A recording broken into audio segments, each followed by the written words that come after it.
Okay, we are now live. Hello, everyone who is tuning in from all sorts of places, from Channel, Raw, Real, Amplify, Earth Elders, YouTube, my page, everywhere. Shannon's page. I would like to introduce you to this awesome human. We're going to explore a very great topic tonight that I think is very topical, very needed. And just before I get into that, if you are jumping on, depending on where you're coming from, we may not be able to see you. You'll see it says Facebook user. Please just either go in and let StreamYard see your name, or if you don't want to do that, just tell me who you are. You'll see by me putting it up there. But please interact. We'd love your thoughts on this. This is an open discussion. We don't claim that we have the answers or that we're going to get it perfect, but we really want to explore this topic because I think it's very, very relevant. So hello, everyone jumping on. Hayley, Jennifer, Nicole, as you jump on. Let me introduce you to Shannon Major, a spiritual healer and teacher, someone that I have spent time with personally. I absolutely adore. I love everything that you're about. Why don't you introduce yourself and tell us how you ended up here?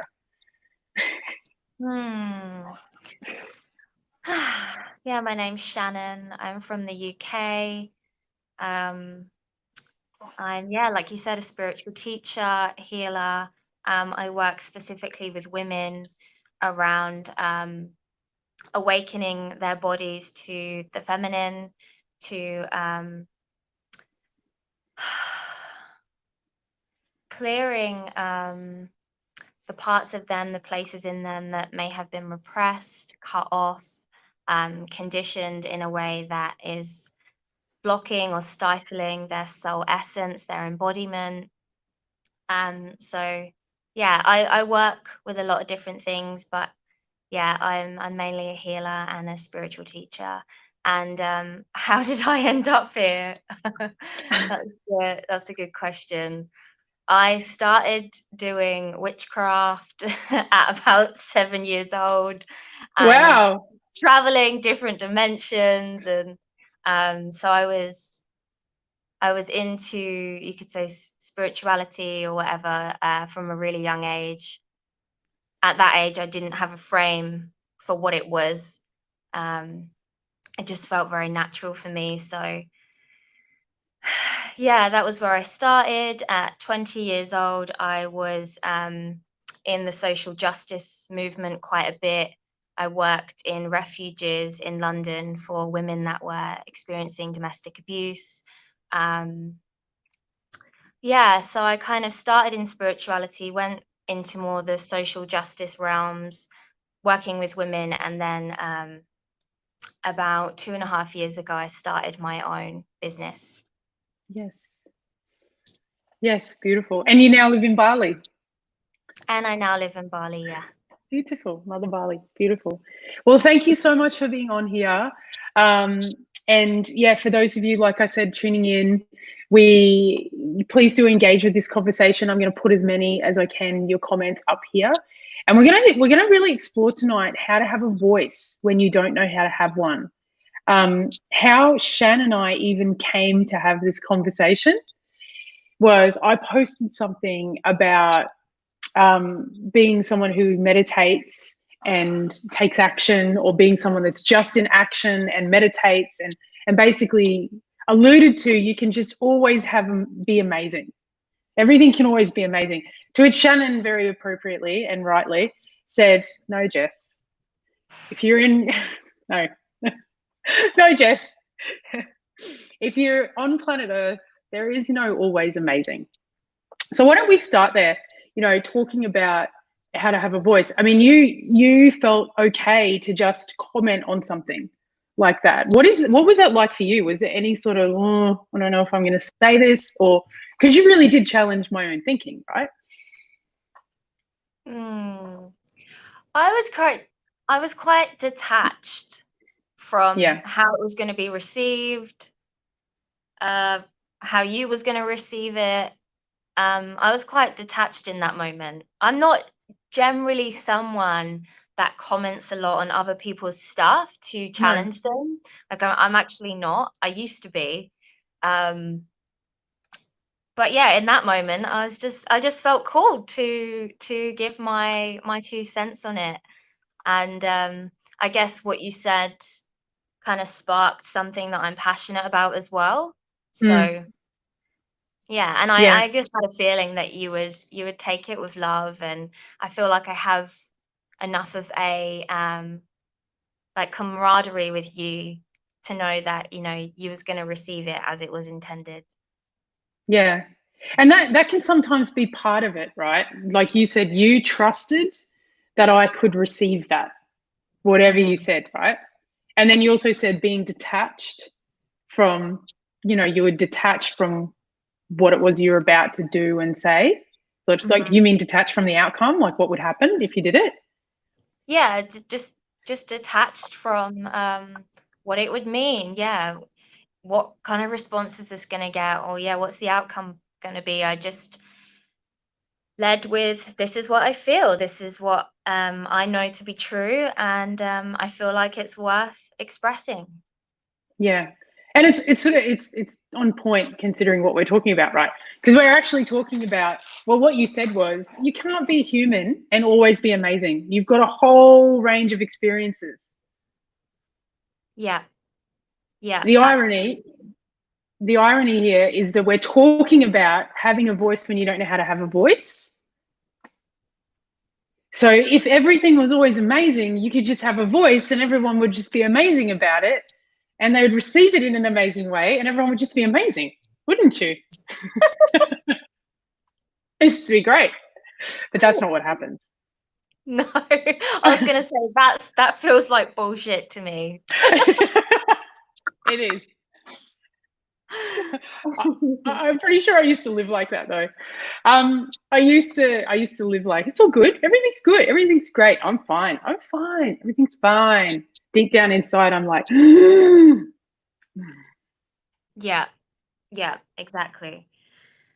Well, one of the reasons I'm passionate about what I challenged you on is because I do believe a massive kind of problem with a lot of self-development and spirituality is um it kind of eludes us into believing that you know, if we can just do enough work on ourselves, if we can confront our shadow, we can feel amazing all the time. We can become invulnerable, and nothing will ever upset us as long as we do the work, right? As long as we're willing to look in the mirror, then we can attain that, you know, state of perfection and positivity all the time. And one, it's just not real. And two, it's really anti-feminine. And by that I mean anti-life, because part of the human experience is that we are in a fluctuating current, where, you know, our emotional states are constantly changing. We don't know how we're going to feel tomorrow.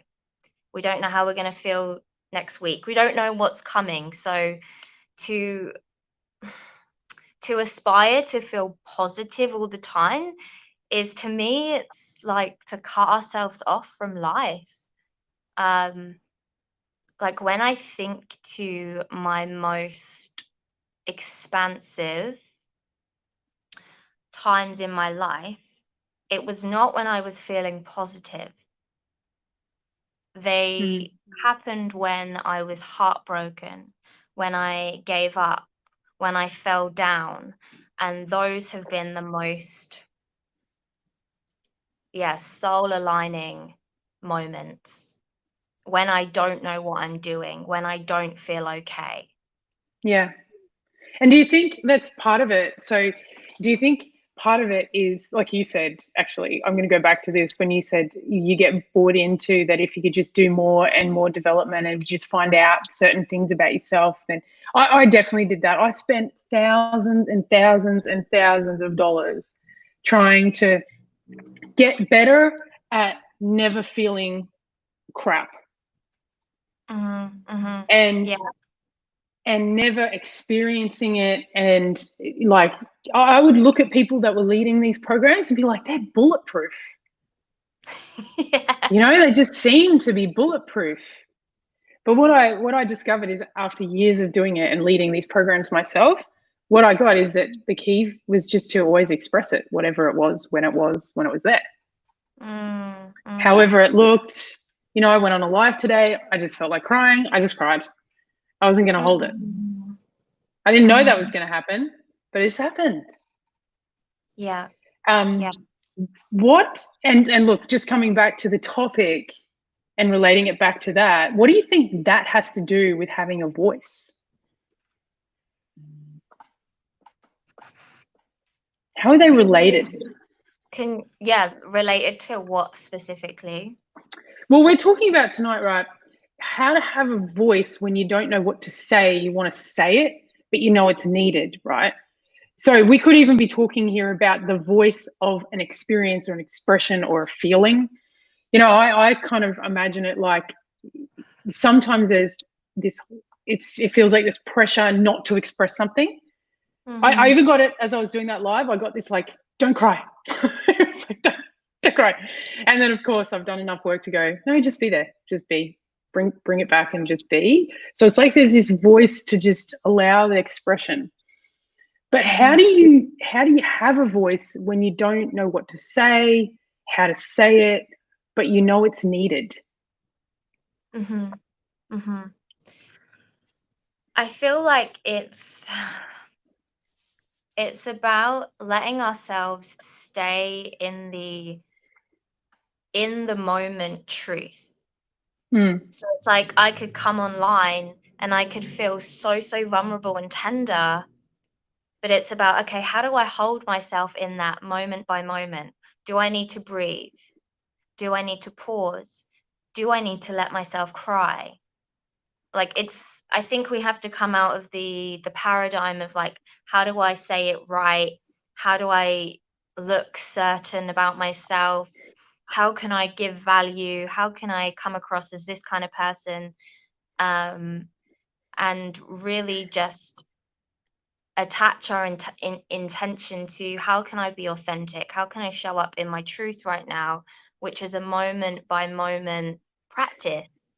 Because, you know, there's ways that the body will self-protect by contracting or going up here and just speaking because, you know, I just want something to say, and I want to sound really sure of myself. And it's like, how can we be in the moment by moment tenderness and vulnerability of speaking, expressing our truth without knowing what's going to come out, without controlling it? And it doesn't always look pretty, does it? It's not always like perfectly articulated, said in, I call it the 3 Ps, perfect, polished, and professional. You don't always sound or glide like some, I don't know. It doesn't sound like, I mean, I don't know if you did hear my live today. That was messy. Really, I was like, I don't even know. What did you say? Perfect, polished, professional.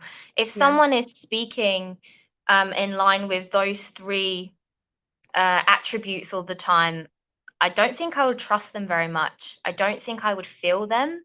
I wouldn't feel their humanness. So personally, I wouldn't really listen to them. Which is funny because that's what the majority of our leaders are.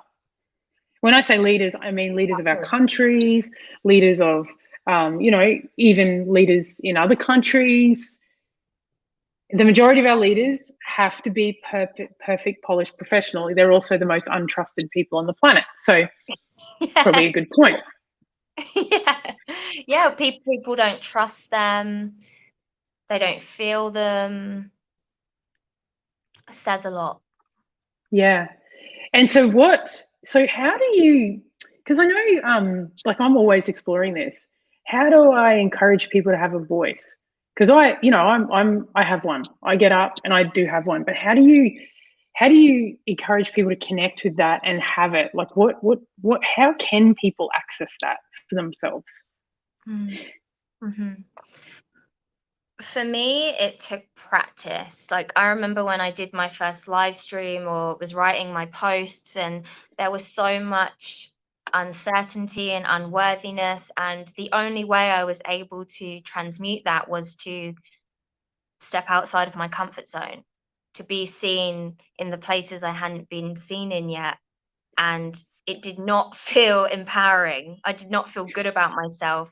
I was so self-critical, but it just took showing up time and time again to for it to feel okay and to have a reference point of, oh, okay, that was actually not so bad. And but nowadays, like, I still get shy. I still get self-critical. I still yeah, question, should I say this? Oh, I want to show up, but I don't. And one of the things that helps me is almost cultivating an attitude of detached devotion. I'm saying this because I'm devoted to the truth. I'm devoted to authenticity and being real. But I'm detached from what the outcome is, how I'm seen, what it's going to mean, how people are going to respond to me. Because we can't Yeah. be completely detached, because it's like, well, why are you doing it? So we want to be led by something, something true, and by through being of service. Yeah, no, it's a good point. Being fully detached is like, that's also like putting on a front and a pretense anyway. Like, I'm bulletproof. I'm just going to get in here, say the thing, but I don't want to be, penetrated by any emotion that I don't like. Yeah. Yeah. But then there's it's like, I don't know. Tell me if I'm wrong with what you're saying. It's almost like being fully open to that you might receive anything back, and Mm-hmm. being open to you might receive anything back, but being sort of detached to that it needs to be a good thing, or it needs to be received well, or you need to be liked because of it. It's like you're not detached to the outcome. You're attached to, you're detached from how it's going to be received and open to experiencing whatever comes. Mm-hmm. Something like that. Yeah, exactly. It's like art, right? When we birth our art and our creativity in the world, we don't know how it's going to be received. We don't even know what's going to come out of us. And it's none of our business, really. That's not why we're doing it. If you're showing up because you need some kind of validation or outcome, um, you're probably not showing up very authentically. So I Mm, really believe that, yeah, detached devotion. I'm being in devotion to the truth, and I'm detached from how I'm seen. Like, we're getting the self out of the way, because it's not about us at the end of the day. Like, why are we doing this? Because we want to help people. We want to yeah, transmit wisdom. So, I mean, the humanness is, we do get in our own way, and it is scary sometimes. But that's what it means to, stand in our vulnerability. We don't have to be perfect. We don't have to be impenetrable. We can still have wisdom and be of service, and still feel scared while we're doing it, and still feel like unconfident, unsure of ourselves. And again, it's like this old paradigm of leadership, where it's like, leadership means you're super confident and you're always certain and you always know what you're saying. And it's like, that's just not real. That's just not how mm, it is. We know that. yeah. But it's terrifying, right? Because the it's like, I'm really going back to this experience today because I had no idea what to say. I was so called to say something, and I just stand, as I always do, isn't in an intention. I Mm, just stood in this intention, and I was messy all over the place, and I did get backlash. I mm-hmm. was totally like fully in my authenticity, fully sharing. And yes, people still don't always receive it well. Yeah. Yeah. Authenticity does not guarantee everyone loving what you say. In No. fact, maybe sometimes it's the opposite, even more. Yeah. Yeah. Yeah. Exactly. So what would you say, you know, when people are feeling compelled, called to, you know, what can they do? Like what is it if they don't know what to say, they don't know how to say it, but they know it's needed? How do they practice this? Is it just like you said, just showing up over and over and over anyway? Like it's that, what's that If feeling you get? Yeah. if I felt compelled to show up and I was also sitting with a lot of emotional charge and fear, personally, I would shake my body, I would scream into a pillow, I would run that energy that's sitting on top of what I want to express so that I can show up as more of a vessel. That's just a personal thing that I would do. Because Yeah. what can happen is like, I want to speak, and we've got all this like contraction in the body, which is also fine if that's how you want to show up. Again, I'm not saying this as a way to be perfect, but personally, if I knew that there was some real truth that wanted to come through me, I would just move the excess energy that was in my system, whether it's fear, whether it's unworthiness, vulnerability. Yeah, absolutely. Let's oh, I always wonder when I get angry faces, I always worry. Anyway, that's right. This is what it looks like. So let's have a look at the current times, right? There are things people want to say, and they're not always going to get received well. And how do you know that what it is you want to say is actually what it is you want to say versus just venting something that you're freaking annoyed at? Like you sort of just said, you've got all this energy. Like, how do you, what is a you versus the vent or not you?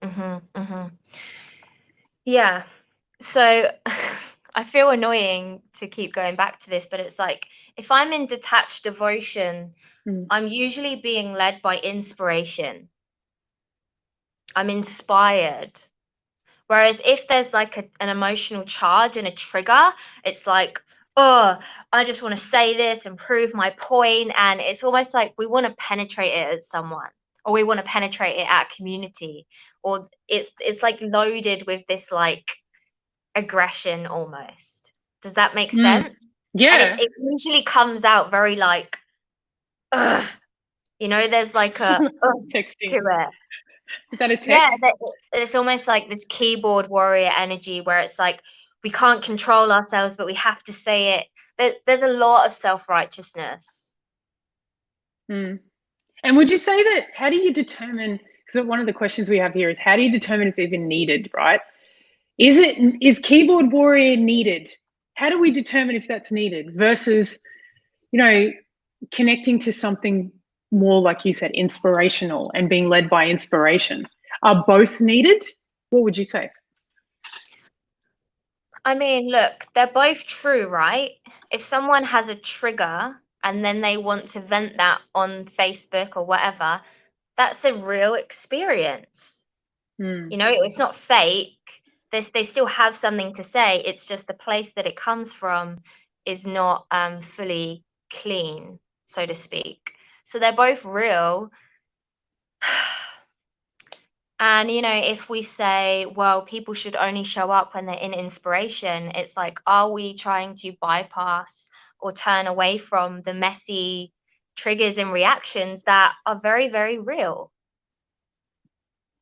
That's actually a really good point, right? Because that's what I'm seeing all around, and not just all around. This is kind of like what we experience in society all the time. It's just that now we have social media, so we see it kind of very clearly on social media. Is, like you said, is it all needed? Well, maybe needed is not a good word. It's more like it's all valid. Yeah. Well, it's like right now we're going through a mass awakening. Like whatever way you want to look at it, we're waking up. So part of our awakening is we're coming back into the body, we're coming back into the feminine, we're feeling things we haven't felt. So in order for us to peel back those layers and anchor into the deeper truths, we have to get through those other layers of grief, anger, self-righteousness, resentment. We have to. And, it's just down to, does a person want to do that in the privacy of their bedroom or their house or whatever to their friends, or do they want to do it publicly online? Yeah. Because it's there. We all have shit that we're purging, that we're working through right now. And it's just a case of, how do you want to move that? How do you want to be with it? Do you want to, penetrate it out to your online community? Do you want to scream it into a pillow? Do you want to journal it? And I don't know if there's any right or wrong, because it's all real. It's all valid. I guess it is just a question of, is it helpful? Yeah, it's a good question. Very good question. Tell me what you mean by we're all awakening, because I think this is a really good point. We're all awakening, coming back to our bodies, connecting to the feminine. So for people that may not understand what that means, can you say a bit more about that? Because I think it's, I think we are all seeing something's happening. But like there's some real big stuff happening in the world. I think something's happening right now. Thing is, there's lots happening here. Yeah. Okay, so we have been living in a distorted masculine matrix. And this is nothing to do with men against women, women against men. This is about the principles and values that we have been operating in, which has been a predominantly masculine focused embodiment or disembodiment. Which is like the action, get things done, do the thing. Exactly. It's the constant leaning forward, penetrating our energy out, being in the mind, always moving, doing, crossing off the to-do lists.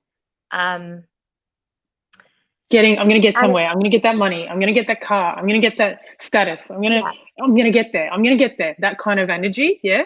Yeah. It's projecting our fulfillment on a future version of us or a future achievement. When I do this, I can feel safe. When I have this, I can feel worthy. But it's a never-ending chasing. Yeah, if I could just get my partner to just tick all the boxes, then I'll be safe, happy, control. If I can control my partner, I know I went through that. Yeah. It's all going to be good. Yeah, and I'm glad you said control, because that's what it's fundamentally rooted in. If I can control my life enough, if I can control myself enough, the world around me, then I can be safe, then I can be successful, then I can be fulfilled. And we all know it's a trap. It doesn't exist. So we have been living in this dream state of chasing this elusive fantasy of when and if, and never actually feeling safe, never actually feeling fulfilled, because there's always just something else I've got to get, something I've got to heal, something I've got to attain, consume. So we've been in this bubble, this survival bubble. And I mean, like you said, there is an agenda playing out right now, and it's involving our politics, our media, those that are at the top, the 1% of the 1%. But since COVID, and I don't think this is a planned thing, I don't think anyone knew that this was going to happen, but because we slowed down, the world was paused, we had to slow down. We had space all of a sudden. The to-do list wasn't so prioritized. So we've been able to be in our bodies more than maybe we ever have. Which is being present, essentially. Yeah, like being in the body, being present, being with ourselves. Yeah, exactly. Not being so hyper focused on the external world and what we have to do and who we need to be, because that didn't have a place in the lockdown. So we're feeling what we haven't felt for generations.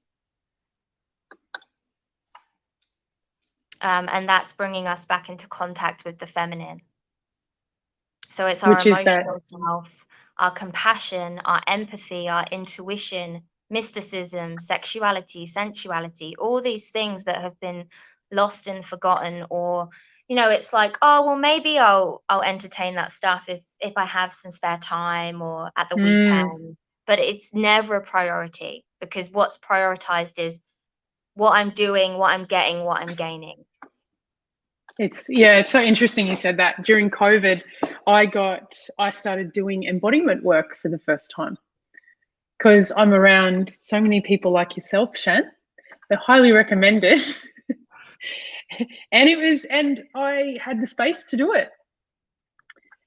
Exactly. And I started having hours and hours to myself where I just sit with myself. And I started, just literally doing weird things like having a bath on my own and touching my own skin. And I was like, I remember the first time I was like, this seems silly. Like, why would I even do this? And then I did it, and I was like, this is really intimate. And it allowed me to be intimate with other people. Yeah. And I'm very, intellectual about the mind, and I'm about results and things like that. But it had me get still. And I don't even do it that often. It's like maybe, a couple of hours a week. But the difference that it makes is huge in terms of, how I feel, how I connect with people, what I say, my pause in life, So I definitely absolutely get that, right? Yeah. And I can hear what I really want to say more now too. Yeah. And that's the beautiful thing about the feminine, is that, like, it's not about, oh, we never take action and we're just constantly in flow and I only do things when it feels good. It's like, when we're coming from that baseline of embodied presence and aliveness and fullness, what we do share and give to the world, how we engage with others, is infused with so much more soul, so much more truth, because it's not coming from this like disembodied, manic, like restless, oh, I've just got to keep doing things because I don't know how to be with myself. It's like, what actually gets done that's substantial from that place? Yeah, well, when I've done a lot of work, and what I could see even in such a short period of time, like I've been doing it for now 6 weeks, right? Is that I had never seen that the whole drive to results was, if I just get really, really, really, really good at things and get really smart and get all of this, I can go back and be a better daughter for my mum, so that she never got sick. If I was a better daughter, my mum never would have gotten ill.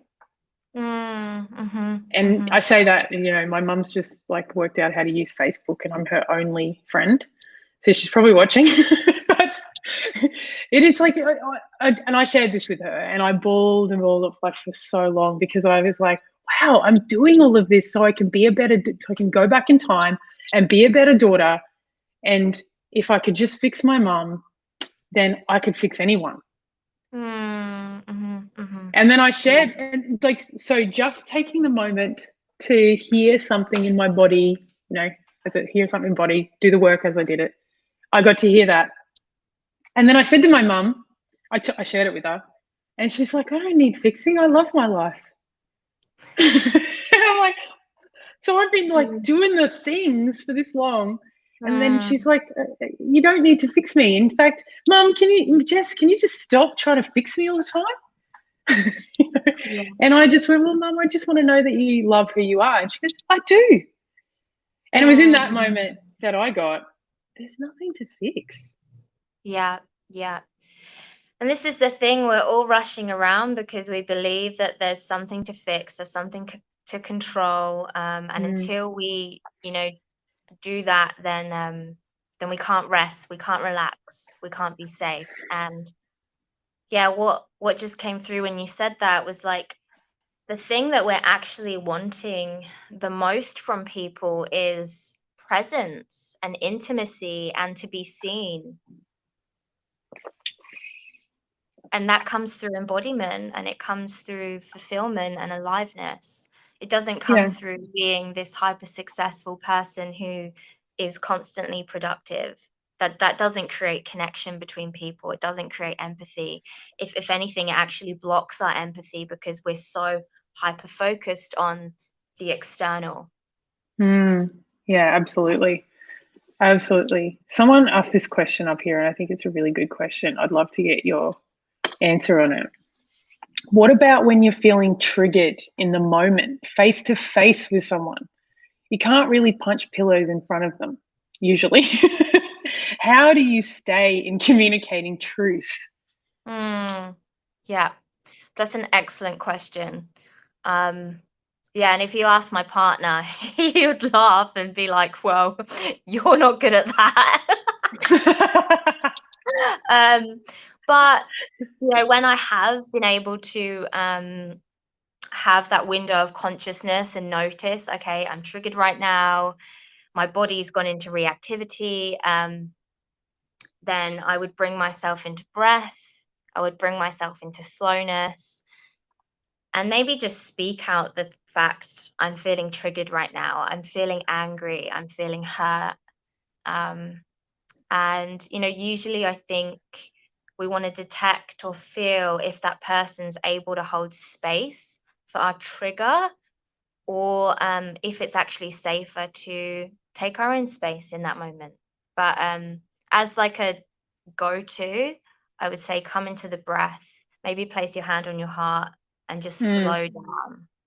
Because when we get triggered, our first instinct is to just like over talk and like prove ourselves right and maybe like overpower the other person. Which I've definitely had my fair share of doing that, mostly in my relationship. Yeah, no, I was just thinking just before I got on this call with you, I got triggered by something with someone in my life. And I just, all that I remember her saying to me was, "You're not listening to me. Mhm. You're not Yeah, listening. You're not listening. I'm going to go." yeah, And I'm still arguing for something. And then she hung up, and I was like, okay, I'm just triggered. And I like, I didn't interrupt it, but, I didn't, I just sat there. I knew when someone's saying I'm not listening and I'm going to go, it's like, okay, it's time to just stop yeah, for yeah. me. And then I just sat there, and then I did that exact same thing. It's like, connect. All right. What is there for me to say? I'm really sorry that I left you feeling that way. That was really all there Mm, was for me to say. mm, And and then I said, I just want you to forgive me because I didn't mean it. And it's such a mm. simple thing. Yeah, And then she was seen and heard, and I was able to just be with her experience, which was very fulfilling for me. So I'm experiencing, and it's just like, I just in what you're saying, I'd be curious to think about it. It's like we're not trying to avoid ever arguing or being in conflict here. yeah, yeah, It's kind of human. It's really providing yourself the space and the tools to use these moments to connect, to get intimate, to yeah, expand. Is yeah. that is that what you'd say? Yeah, well, I feel like, I mean, in any kind of relationship that's worth having, conflict is usually, an opportunity to move closer to someone, to create more Mm, intimacy, and more depth in the relationship. So if we can use those moments as a catalyst to be vulnerable, to peel back the armor, then actually, conflict, if I look at my relationship, has been the building blocks of the strength and the solidness of the love, not something that tears it down, but it is about, how do we confront that? And I've also had arguments where it has created distrust and it has created distance because I haven't conducted myself in a heart-centered, vulnerable way. I've wanted to, you know, be a brat and be right, you know, and that's usually the thing that creates distance. Is we're more concerned with being right than receiving, okay, what's on offer in this moment, or how can I receive what's here? And That's a very good. Sorry, you go. no, I was just going to say, and you know, it's a shattering of the ego. Well, I'm going to ask you about that. I think this is a really great place to go now. How do you know if you're arguing for being right versus, and this, I think people collapse this, just speaking your truth? I think people use, I mean, I've experienced, I do it myself and I've done it myself. It's like, no, I'm not being right. This is my truth. Yeah. Yeah. Well, I mean, it's like we said before, if you're in a state of trigger, reaction, your like jaw is tight, your hands are clenched, and you're like keyboard warrior in, and there's a lot of like almost like fast pace, like I've got to get this out, like they need to hear this. It's like, of course that's coming from a self-righteous place. If it's coming from I'm speaking my truth, there's usually a centeredness and a calmness and an embodied presence in our expression. So it's all in the embodiment. It is. In saying that, Shan, I do this thing what's called being tricky transformed. So I know that, you know, you don't want to be racy and all of that. So I'm like, I've learned all the tricks of being right in a calm, really calm way. Yeah. So it doesn't always look overtly out here, angry, pacey, keyboard warrior. For what I can see is, you know, it's I'm intelligently argumentative. Yeah. It's like, all right, I got that. Yeah. Well, this is the thing, like, I know from a lot of people that have done things around like nonviolent communication, and this is one of the like insidious things in the spiritual self-development world, is that we can use all the languaging and we can have the right things to say, you know, I feel you, I hear you, I see you, and we can use that as a way to manipulate, gaslight. So again, if we're really in embodied presence, we're not going to be so caught up in, you know, how do I language this so I'm coming off as like centered and, you know, superior or whatever. Because that's a really tricky, harmful thing, is when we have the language, but we're not actually embodied in the words that we're saying. And it is coming from this like intellectual, mindy place. Yeah, absolutely. And this is I just wanted to say, like, this is why feminine embodiment is really powerful, because it brings us into our instincts. So it's like if someone is using the language, but they're not actually being true in what they're saying, we can feel it. We can feel that we're not being listened to. We can feel that we're not being received, or that person isn't actually meeting us, even though they might have all the language and all the right words to say. Yeah, no, that's something I'm very responsible for.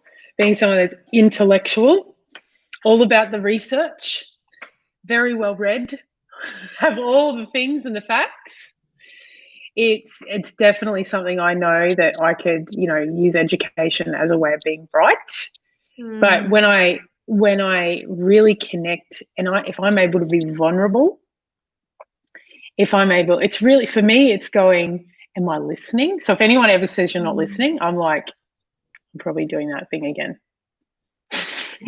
It's like, am I able to listen, really receive, hear? Am I able to feel what this person experienced? Yeah. That's how I know the difference between some intellectual argument and righteousness, and whether it's really, I'm really connecting. Yeah. And if you want to, and anyone watching, you want to bring yourself into presence and authenticity, and you know that there's a chance that you could slip into that intellectual, mindy place, relax your jaw, relax your belly, rest into the back body, and just bring yourself down. Because when you're in an open, soft embodiment, that's when we speak from truth. That's when we start speaking from that higher place that is, it's like we're channeling. Mm. Yeah. Yeah, it's all about where the body's at, how we're holding the body. Beautiful. And I think this is a good segue to providing criticism, or not criticism, it's probably not the word, but yeah, let's go there as well. We'll say criticism, or identifying something in someone else's, not stepping over. I mean, if we want to use Black Lives Matter as something at the moment, right? It's very topical. There's a whole lot of people expressing something right now around some atrocities, around things that are happening, something as a group they've experienced that they want to be heard about. Yeah. There's this expression, and then some people are getting, I experienced it as well, like going, don't want to feel that, don't want to go through that. And then it's like, so then there's some counter stuff. And it's like, what's criticism and what's, what am I trying to ask? It's like, how do you stand up for something and go, that's not okay? And have a voice to that's not okay? How do you do that and know that it's in your truth? Yeah. I mean, this might sound quite vague, but the first thing that comes through is like, am I saying this to defend my own ego, my identity, or am I saying this to be in service to something greater than myself? To be in service to humanity, because I so believe in the truth of what I want to express, or the thing that I'm seeing in that person which doesn't feel clean or doesn't feel pure, or I feel like, I want to confront that. And I think it's like, why are you doing it? Does it feed your ego? Does it give you a sense of righteousness? Or is it like, I'm drawing the sword of truth because I'm in service to this world, and I want the fakery and the distortion to be seen for what it is. And the other side of that is, am I being too concerned with, oh, what's that person going to think of me? How am I going to be seen? Which can block our truth as well. Yeah. Well, I think it's actually really good, because I put out a post yesterday and I wasn't really across everything. And I just had this like, I need to express, I don't want to suppress. What do you mean you wasn't across everything? I wasn't across everything that had gone down. I didn't go to any of the marches, but I'd done some of the reading on Black Lives Matter. I would have gone to the marches, except I have kids and I was concerned for their safety. So it was just, I didn't for whatever reason. But what I wanted to do is say, just because someone's got a voice doesn't mean you can't have one. It's all about how you engage with this and stand up for something. And, I wanted, whatever I did, whatever I said, it didn't work. And I got a whole bunch of people going, not okay. It sort of came back, right? I stood in a truth in that moment.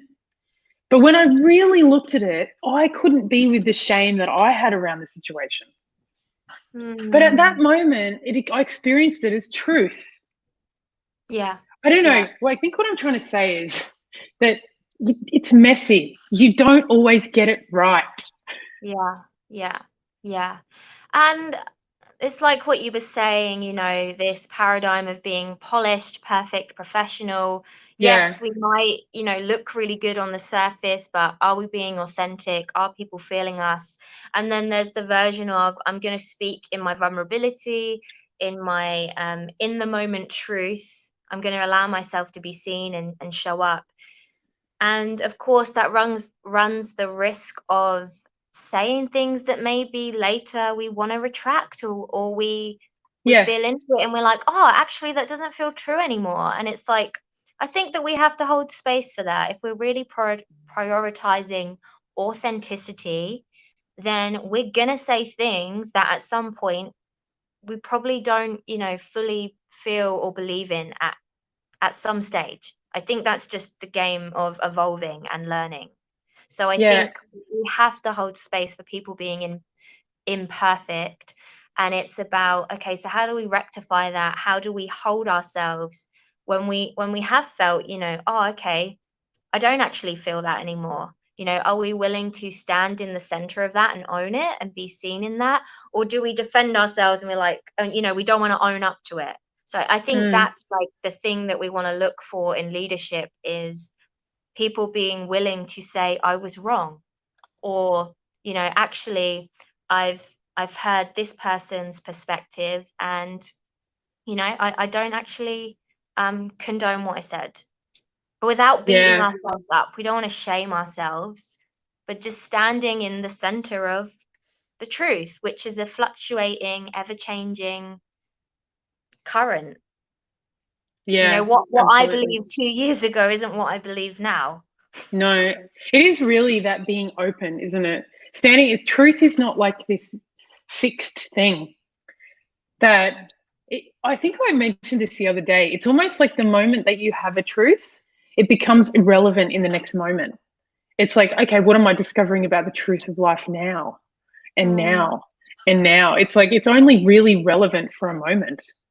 yeah, yeah, yeah. And I think that's why we can't attach our identity to the truth. Like I'm always going to speak the truth because that's who I am, because then we're not holding space for the evolving, fluctuating current of the fact that our opinions, our perceptions, our perspectives are always changing, they're always moving. And so they should be, Mm, especially right now, we're like quantum leaping through timelines. Like we're evolving so quickly right now. absolutely. And we've only got a few minutes left, but someone has said, and I think this is a good question. How do you stay protected energetically when people are not open to receiving it? Hmm. Or not receiving it well, various triggers in themselves, they may attack back. How do you do hear that kind of, stay away from those kind of negative vibes and sage yourself, you know, what do you do with that? Yeah. My answer might be a bit too woo-woo for what you're looking for, but I use things like Go for it. mantras which protect my energy, which hold boundaries. I clear my auric field. So I do like literal protection. And I think as well, it's like, what are we avoiding by not speaking our truth? What are we avoiding by not saying something because we're scared of how it's going to be received? We're usually avoiding a feeling. I don't Mm, want to feel penetrated. I don't want to feel attacked. I don't want to feel invalidated. So I think part of the journey is we have to be with that part of ourselves. We have to be with that trigger if we're going to stand in our truth, because that's always going to come with it. So, if we're wanting to silence ourselves because we're scared of the response, then there's usually a feeling that we're not meeting, we're not being with. And if we can actually meet it, we can usually transmute it and hold more space for more authenticity, despite mm, how we feel the outside world might respond. absolutely. Really is important, hey, being able to be with all of it and doing what you can to just allow all of it to be there. I'd like to finish up by saying, yeah, like that, use the negative energy to power the possibilities in life.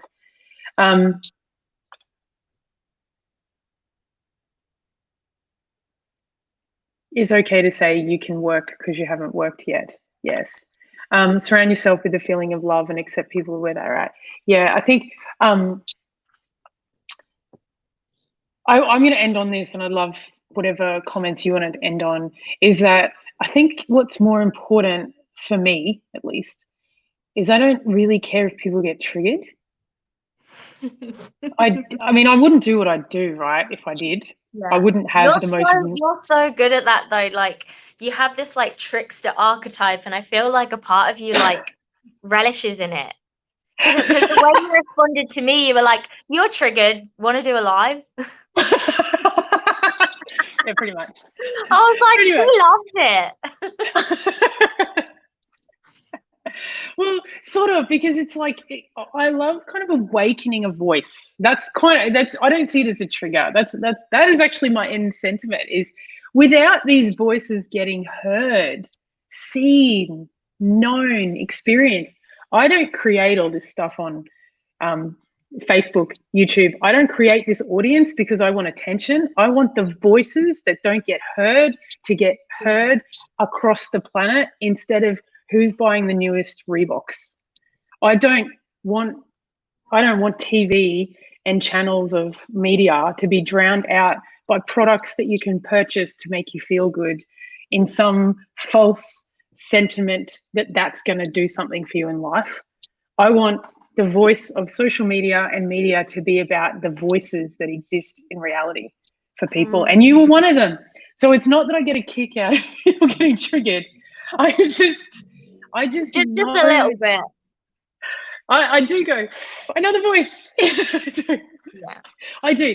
It's beautiful. I really admire that because it's like you're not scared to have the uncomfortable conversations. Like if you've got a conflict with someone, you're not scared to say, let's speak about it in public. And we need that. We can't hide from that because we're hiding from the truth when we do that. Yeah. I want that voice to be amplified. Mm-hmm. I'm like, whatever voice is not getting heard on this planet needs to get heard. Mm-hmm. Everyone deserves to be seen, known, gotten, understood, honored in their truth. Yeah. And I think that's what this time is about. Is, those that have been voiceless are now having a voice, and we do need to listen. Absolutely. All energy comes from the same creator. Love you. There you go. Like a little rebel. What's Sally? It's coyote medicine, the trickster. My coyote.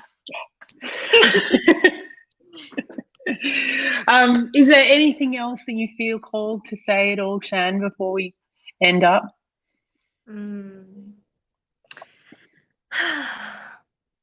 I guess if I could say anything, it's just I feel like we need to be really gentle with ourselves right now. Yeah, we don't need to rush to take action or to, do things for the sake of doing them to be productive. I know we're in a collective purge. So much is moving energetically, physically. We have to give ourselves space to being that, because the more we give ourselves space to come back to a sense of peace or safety, then we can really be effective, and then we can really be a conduit for truth. And part of us getting there is peeling back these layers, and a lot of it is unprocessed pain and emotions that haven't been felt. So we're all in this right now, so we do have to be super gentle with ourselves. Yeah, beautiful. Absolutely. I don't think there's anything else for me.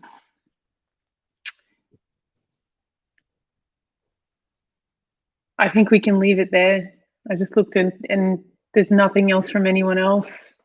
Thank you all. I just want to say a big thank you to you, Shan, for coming on and, taking up the opportunity when you did. I went, oh, you're triggered. Come on. He's like, okay, straight away.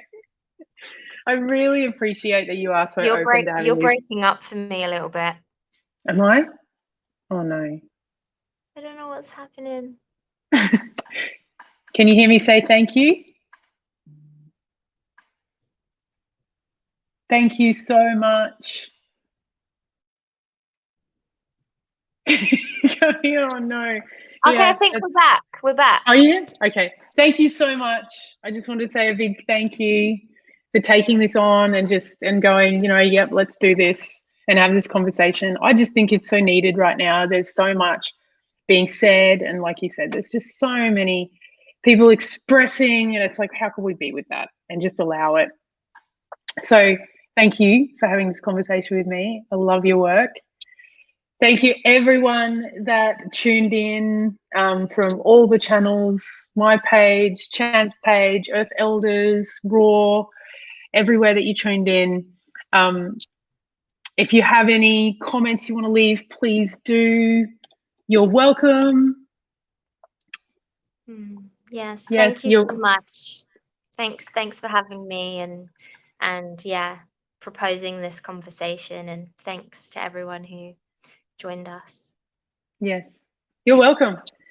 Have a great night, everyone. Bye. See you later. Bye. Mwah.